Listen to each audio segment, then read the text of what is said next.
Mempertegas lagi di kantor DPR ini, wakil rakyat kita yang duduk di dalam itu harus juga ikut andil dalam memperjuangkan hak masyarakat Pasar Lorong. Betul tidak saudara-saudara sekalian? Baik, silakan. Penindasan terhadap masyarakat Pasar Lorong karena masyarakat strategis nasional yang diingini oleh pemerintah bahwa ini kita berpikir bahwa barang masyarakat Pasar Lorong hari ini sudah habis, maka Titik sesungguhnya, tapi titik sesungguhnya ketika masyarakat yang hadir di sini sudah dilewatkan. Betul tidak saudara-saudara sekalian? Namun tadi di kantor ATR BPN itu sudah melahirkan beberapa persoalan yang kita bawa tadi. Kemudian masyarakat sudah mendengar langsung dari perwakilan masyarakat. Maka hari ini yang saya sampaikan tadi bahwa kita hadir di sini di depan DPRD Kabupaten Wajo hanya untuk mempertegas kembali bahwa masyarakat Pasar Lorong itu bersatu untuk memperjuangkan hak-haknya, supaya anggota dewan yang mulia juga mendengarkan aspirasi masyarakat Pasar Lorong. Betul tidak saudara-saudara sekalian? Menemui titik temu di mana ada 15 perwakilan masyarakat yang datang ke sana, dan kita dijanjikan bahwa 1 minggu setelah Lebaran akan ada titik terang terhadap yang namanya peta global. Tapi apakah kita akan percaya saja terhadap janji-janji itu? Saya bertanya, apakah kita akan percaya terhadap janji-janji itu? Kita selalu sabar dari tahun 2015 sampai tahun ini, tapi nyatanya sekarang masih belum ada kejelasan terhadap tata tanah maupun genangan air yang berdampak kepada masyarakat. Jadi pada hari ini kami masyarakat Pasar Lorong turun ke sini untuk meminta bantuan dari Dewan Perwakilan Rakyat untuk memperjelas kasus ini, karena pasti ada orang yang bermain di dalam bendungan ini. Maka para aspirator akan datang ke kantor DPR. Meskipun kami belum tahu sebenarnya apa kesepakatan apa yang menjadi kesimpulan tadi. Yang kedua, setelah mendengarkan tadi orasi adik-adik kita di luar perwakilan dari masyarakat Pasar Lorong yang meminta DPR untuk mengawal aspirasi ini sampai tuntas. Perkenankan saya mewakili teman-teman 40 anggota dewan. Insya Allah itu memang tugas kami. Jika terjadi sesuatu hal terhadap masyarakat, maka tentu itu adalah tugas kami. Kami tidak memiliki lagi batas wilayah daerah pemilihan. Tetapi ketika ada masyarakat Wajo yang butuh pendampingan, yang butuh fasilitasi, yang butuh penyelesaian masalah, itu salah satu tugas pokok kami selaku anggota dewan untuk menerima aspirasi dan menindaklanjuti aspirasi tersebut. Itu yang kami sampaikan.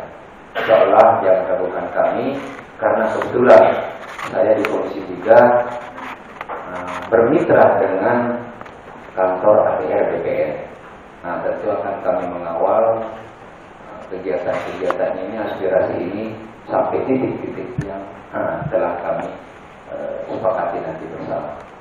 Olehnya itu, supaya kami ada kejelasan dan menjadi narasi yang akan dicatat dalam dokumen, kami mohon kepada perwakilan dari salah satu dari 15 orang ataupun nanti ada yang ingin Kecamatan Maliampado, karena kita berbicara tentang bendungan Pasar Lorong itu ada 3 desa, 2 desa di Kecamatan Gilir, kemudian 1 desa di Kecamatan Maliampado, yaitu desa Binanga Terlue, kemudian di Gilir desa Arajan dan desa Pasar Lorong. Pada dasarnya masyarakat di sana sangat mendukung program strategis nasional di Kabupaten Wajo berkaitan dengan program pemerintah dalam rangka meningkatkan kesejahteraan masyarakat. Akan tetapi kemudian tentu dengan program pemerintah itu dalam rangka meningkatkan kesejahteraan masyarakat, kami berharap juga jangan mengabaikan hak-hak yang harusnya diterima oleh masyarakat. Berkaitan dengan itu, pembebasan lahan di bendungan Pasar Lorong yang sampai saat ini kami sebetulnya belum mendapatkan data resmi, karena tadi sempat kami pertanyakan di kantor ATR BPN bahwa luasan sesungguhnya lahan bendungan Peseloreng itu berapa dan sisa berapa yang belum terbayarkan, itu baru kita mendapatkan jawaban konkret dari pertenahan.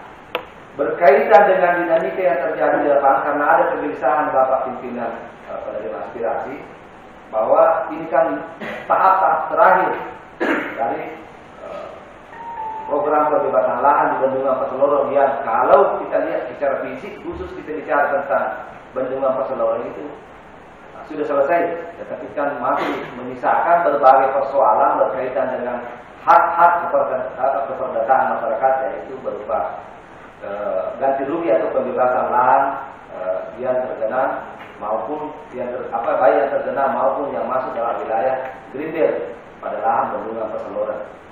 Nah, sampai saat sekarang ini yang menjadi salah satu poin yang menjadi tuntutan Bapak pimpinan adalah masyarakat ingin mendapatkan akses transparansi publik berkaitan dengan peta global.